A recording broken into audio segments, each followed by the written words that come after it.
Naamsa's SA Autoweek is the largest trade show of its kind in South Africa. This year, Cars.co.za was the official media partner of the event, and we set up this rather stylish podcast studio.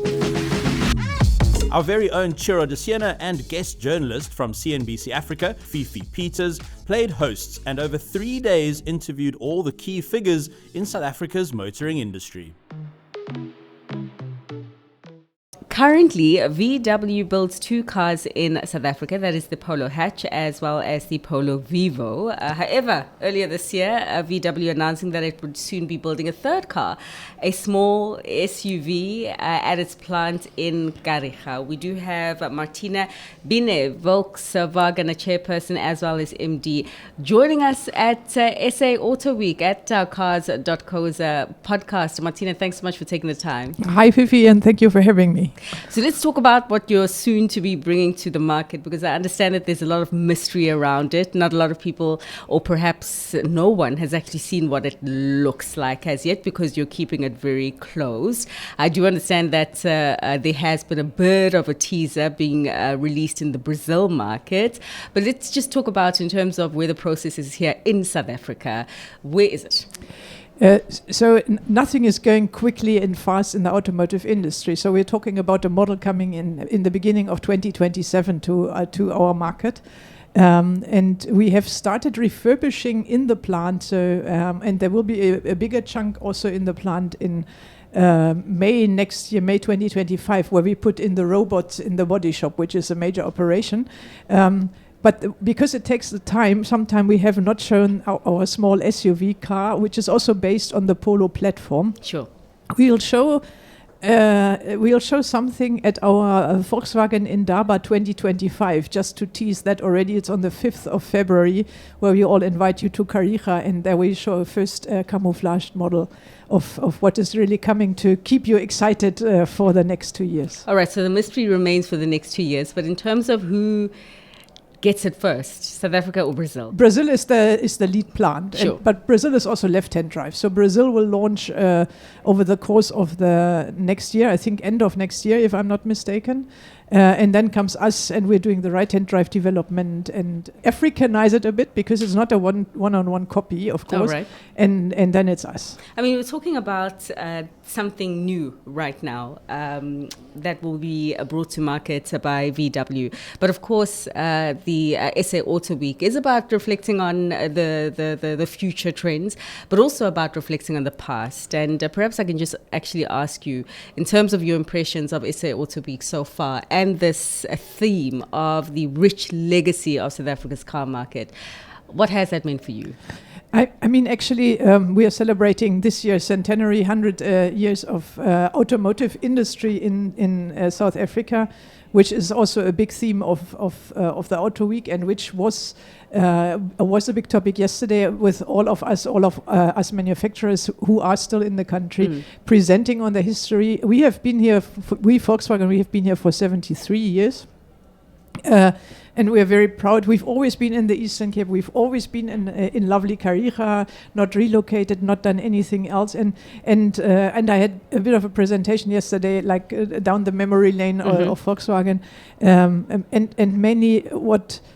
Of course, we also have 1951, the first Beetle offline, and 2017 we've put this platform, the MQB A0 platform, in. So there is this marks in our history. But what I found more important when I was reflecting on it is how much we've been in the hearts of South Africans and in the communities in South Africa, and how many people. And I was asking, like by show of hands, who's got memories with a Volkswagen, sure. Owning or being driven to the butchery on a Saturday to get chisanyama or whatever. And almost everyone was raising his or her hand. So I think that's what I really, really appreciate, and what is super important for us, that everyone has like fond memories with cars, but somehow it goes beyond cars. So Volkswagen has become a lifestyle in South Africa, I feel. We've talked about all the nicknames, the Vrpas, the panty droppers, the Vuras. So like, but that shows the love South Africans have towards our products, the songs which are about our vehicles. So sure. I really appreciate that. And we feel strongly really rooted in South African hearts and cultures. No, it's certainly a brand that has resonated in the the history of the country, perhaps even more so the history of democratic South Africa. I mean, you're talking about some of the old age brands. We were talking about the fact that my mother used to drive a Polo Classic. On the right here, rather, at the exhibition center, there's a model of the Beetle, and I saw it and I just smiled. I remembered my mother's best friend actually who used to have one. And I think what will be interesting for some of the viewers who are watching this and listening to this is the fact that you were born in the year when a new model also of the Golf was actually launched. I'm not gonna ask you when you were born, but I will ask you in what year the Golf 1 came to market. Well, depending on which country you look at, but I can tell you in Germany it came 1974 to market, and then 1978 the Mark I was launched in South Africa. So you essentially also have had quite a rich and a very close relationship with the VW Group also. I mean, is that why you work there? VW was always a given. In fact, also Audi was always a given, because the father of my best friend, they had an Audi 80 back then, and so that's how I got connected. And we've got these little, we call them matchbox cars in Germany. It's a dinky toys, also these toy cars. Sure. And also I had an Audi Quattro there. And I had a Passat, but the Audi Quattro was my favorite back then. So, but somehow I've changed my mind a bit. What's your favorite right now? I would always go for a GTI. Oh, right. Okay, funny enough, even with the GTI, we were saying that, never date a guy who drives a GTI, or even date a lady who drives a GTI, because it's perhaps a story for another day. But Martina, I want to come back to the present, because we went down memory lane for just a bit, but just coming back to the present and also reflecting on this new model that you're going to be bringing to market. There is a question as to whether there could be a half-ton bakkie spin-off of it on the cards for South Africa as well. What is your answer? We are still, unfortunately, investigating.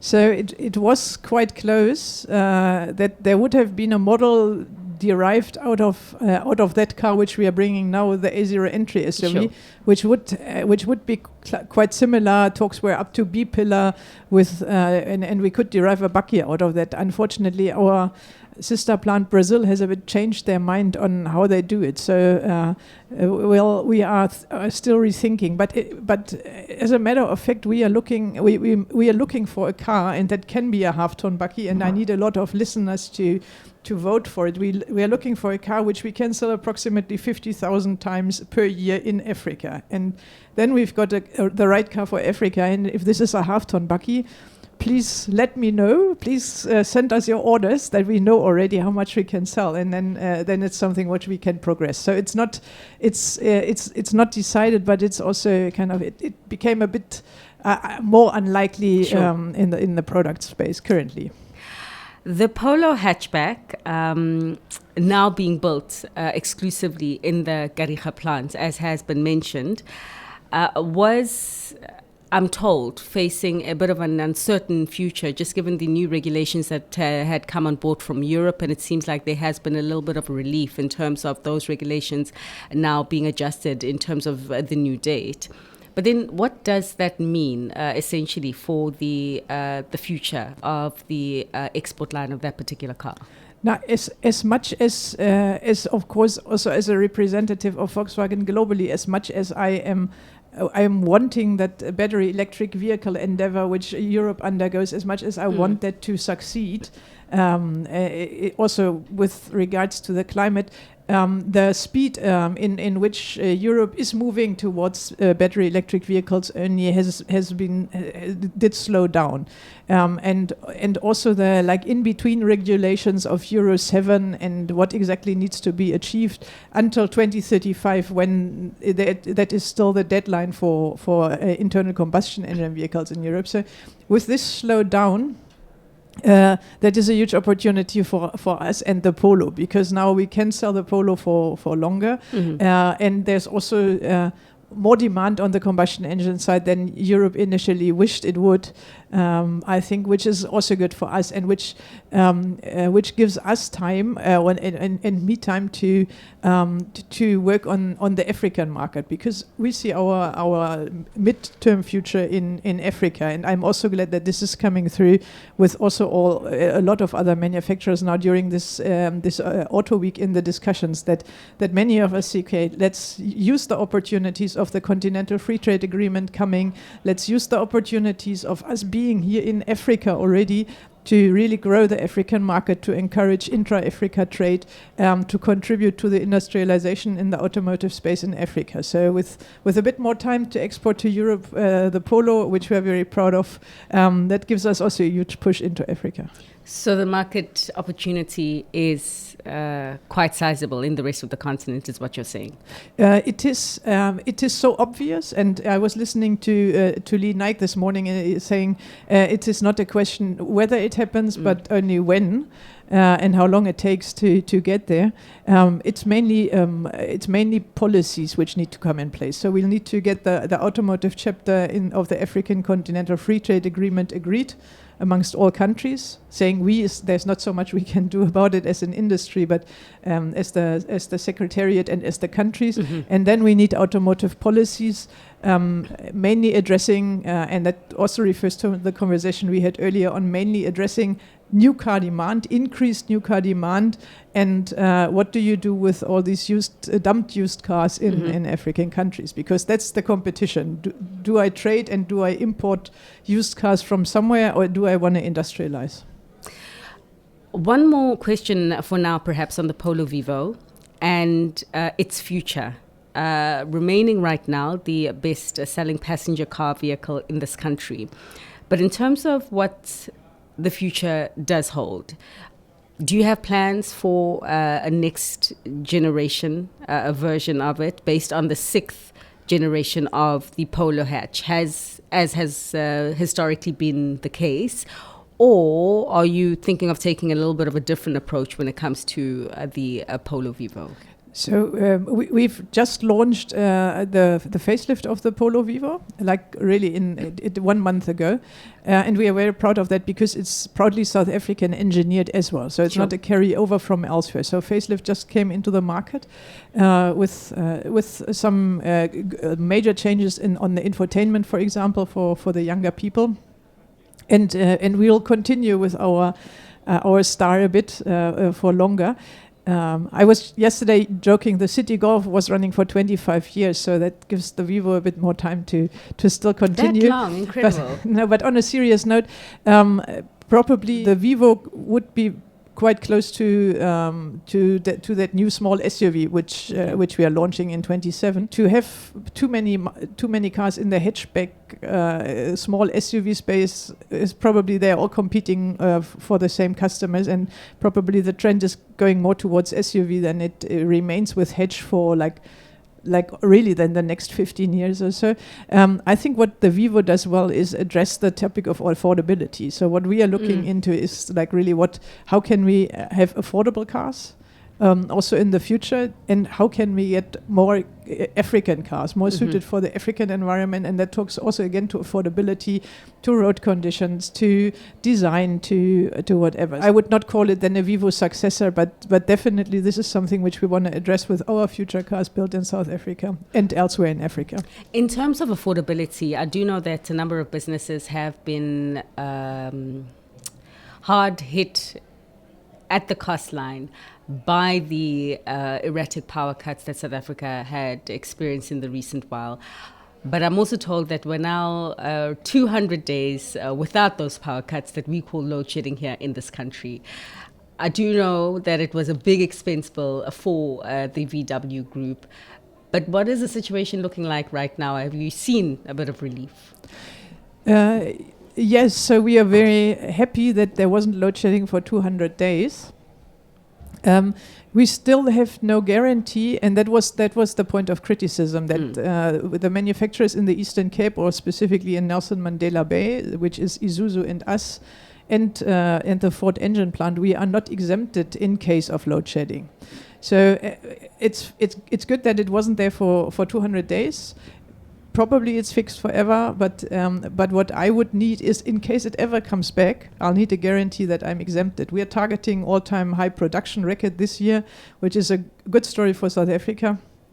And I've spent 130 million rand on generators for the plant for 2 years, which also don't help a South African business case. So if I have to add 130 million just to have power in case I need it, that's not a great story also to tell in the headquarters. So that was why I was always a bit like not really happy with the situation. So if someone could give me an exemption just on paper in case it comes back, I think that would make my life a bit easier, and then I would not have to add costs of 130 million for generators to the Vivos being produced there or to the Polos being produced there, because someone has to pay that, and it's it feels still not entirely competitive in the country that some are exempted and others are not. Sure. Are they listening? The particular people who can make that decision, or those conversations still happening in the conversations background? are still happening. The Minister of Electricity is not one particular person. It would be like the Nelson Mandela Bay must come to the party, Eskom must come to the party, and national government, and then it could happen. And if everything is safe, it's anyway a very easy case, because you can exempt us and there is no load shedding. Okay. As other industries are also exempt, so perhaps coming from your point of view, it's not too much of a tall order. Let's go back to the new vehicles then. And you did make mention of the hard stop, but that still seems to be in place in terms of the European car market, and when it will only be accepting these newer vehicles within its market 2035. Several brands in South Africa who do, like yourself, export, have said that government needs to incentivize the industry a lot more for them to be able to meet such targets for the electric car market. I'm told that VW Group Africa, however, has said that you will only start building EVs in or around 2035.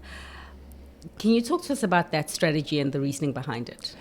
Yeah, so first of all, and that's probably a bit unique to us or doesn't apply to all manufacturers here, my export future in the midterm, currently as it stands, we don't see that in Europe, because Europe, as I said, is moving to electric vehicles by 2035, and Volkswagen has a lot of plants in Europe, so they are not fully utilized currently. You might follow the global news, so there is a bit of really tough discussions going on in Europe currently. Restructuring. So the natural go-to of my parent company would of course be, okay, then we build these electric vehicles in these European plants. So that's why I'm also keen into, not only because of the great potential venturing into Africa, but also I need to find another home for the vehicles we build here. So it's a bit of a push and a pull at the same time.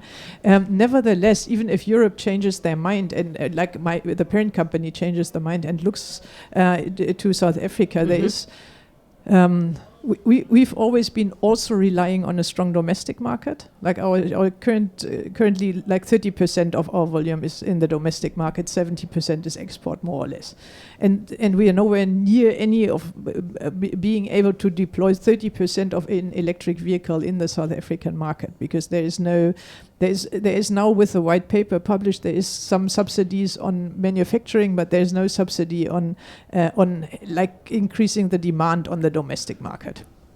And this is where if we go into electric vehicle manufacturing or not, this is we must grow the local market, and that normally goes first in not penalizing exports, because you must find now cars coming into the market. You must create reasons for charging infrastructure, because there is charging infrastructure, but why would anyone build charging infrastructure?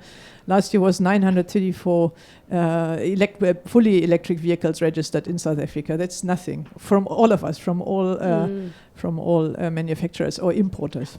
So that definitely would be a first step. I'm fully also with my colleagues. If it is not about only introducing a technology, but really reducing CO2 emissions, the focus should not be on battery electric vehicles only. The focus should be on electric technologies, and amongst others, battery electric vehicles, but mild hybrids, full hybrids, plug-in hybrids.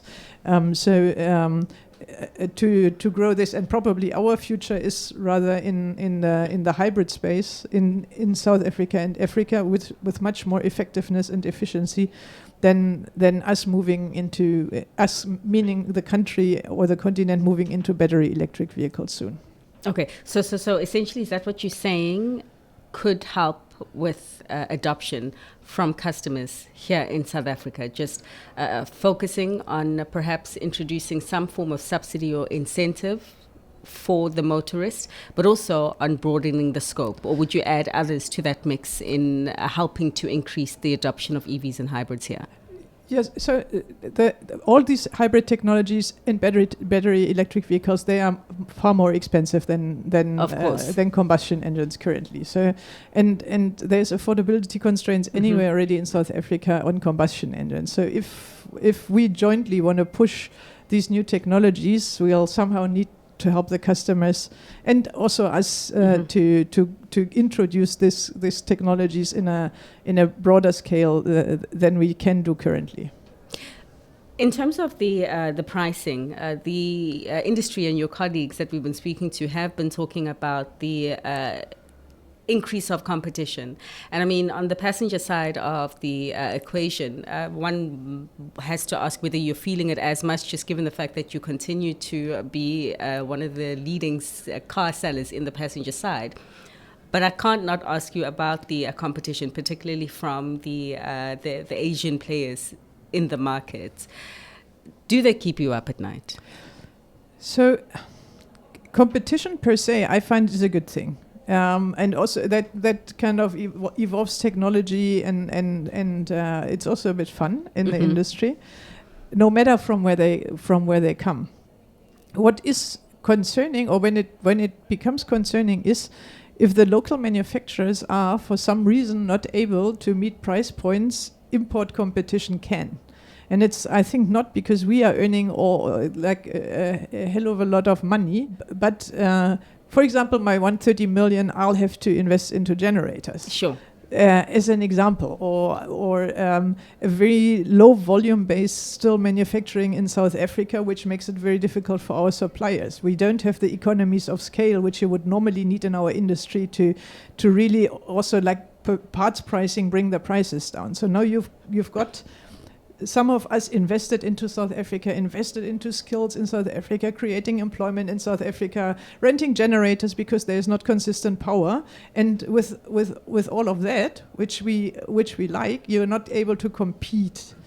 And that is a mismatch. I get you. And and this is, I think, where we need to have a serious conversation also with the government. How can you not protect the industry, but protect local manufacturing, and how can you support that? Not only support and protect, but grow that instead of flooding the market. In terms of growth, many are hopeful that 2025 is when we can see the industry turning the corner after what has been quite a rough and bumpy ride in the wake of the COVID-19 pandemic. Are you as optimistic about the road ahead? Yeah, I'm optimistic about the road ahead. Interest rate cut was already a first good step. Hopefully, there's another one coming in November. Fingers hopefully crossed. There's more coming in the first half of next year. No, we need growth, and we need to kind of leverage more of the potential which South Africa clearly has, also for us as an industry. We just saw the numbers of South African manufacturing going from 0.65% of the global manufacturing to 0.67%. So we are, even if it doubles now, we are still a very small player in the global scheme of things. So we are an economy of scale. So every car helps, of course, but it will take a while until we get to really these significant numbers, and hopefully the African growth helps, that we really can benefit from economies of scale in the greater scheme of global things. And in that On that note, rather, as we continue to talk about 2025, I know we started the conversation just talking about one of the newer models that you are bringing into the market real soon. Anything else on that list, or are you going to focus on that one for now? So no, but that's locally manufactured. Sure. Just for the memory of the listeners, we've recently launched the Vivo facelift, the T-Cross facelift, the Touareg facelift, and a fully new Tiguan. So that's in the market since September. We're October now. Yeah, since September, and there's some more nice models to come, which are same year as I've been born in Germany. There's something new coming on that one in the next year. The Volkswagen globally has introduced the Tayron recently, which is a bigger SUV. It's above the Tiguan. That will also come, of course, to South Africa over the course of the next year. So there is some still more new models in the kitty for our customers in South Africa. Okay, and I know you told us that the GTI is one of your faves, but in terms of the new models that are coming to South Africa, which ones are you tilting towards? So the GTI, as I said, is my favorite, and I would want to drive it in South Africa, and therefore we need the support of the South African fuel industry, because the fuel in South Africa is currently not at that level that we could release that GTI.